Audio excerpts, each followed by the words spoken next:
Hi, I'm Dr. Mark Abrams. I'm a cardiologist who specializes in cardiac electrophysiology at Caremount Medical.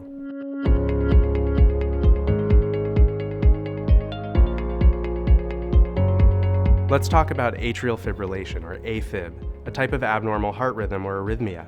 Normally, the electricity tells the atria, or the top chambers, to pump blood that it receives from the body down to the ventricles, or the pumping chambers of the heart. That blood is then pumped out to the rest of the body. In atrial fibrillation, that electricity in the atria is disorganized, and instead of pumping, the atria quiver like this, slowing down the blood flow to the ventricles. When that happens, the pump function of the heart can be affected, which can lead to complications down the road, such as stroke, heart failure, and even contribute toward cardiac death.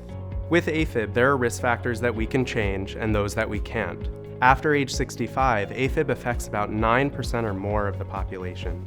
Underlying heart conditions like valve disease, heart attacks, and heart failure can increase your risk of atrial fibrillation. And genetics plays an important role for a lot of people in the diagnosis and management of AFib.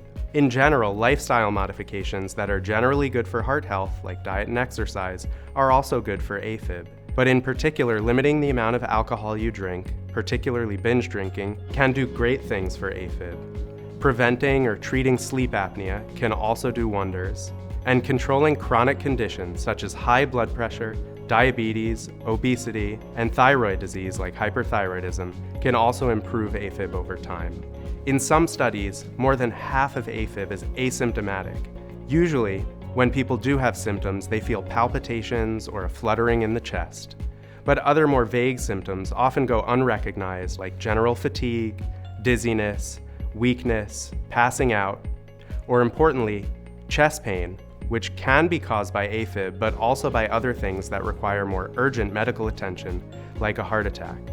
The good news is that there are great treatment options. Medications can work to control the heart rate to keep it from being too fast, even when it's irregular. Cardioversion is a procedure that we do using medication either in the form of a pill or through the IV, more commonly by delivering a shock to the chest that resets the heart rhythm back to normal. Ablation is a type of procedure that is based on using catheters. We advance the catheters up the veins of the leg, up to the heart, and map out the heart's electricity, with research showing that the earlier we diagnose AFib and get people back to normal rhythm with procedures like ablation, the better they are long term. For more information or to make an appointment, visit caremountmedical.com.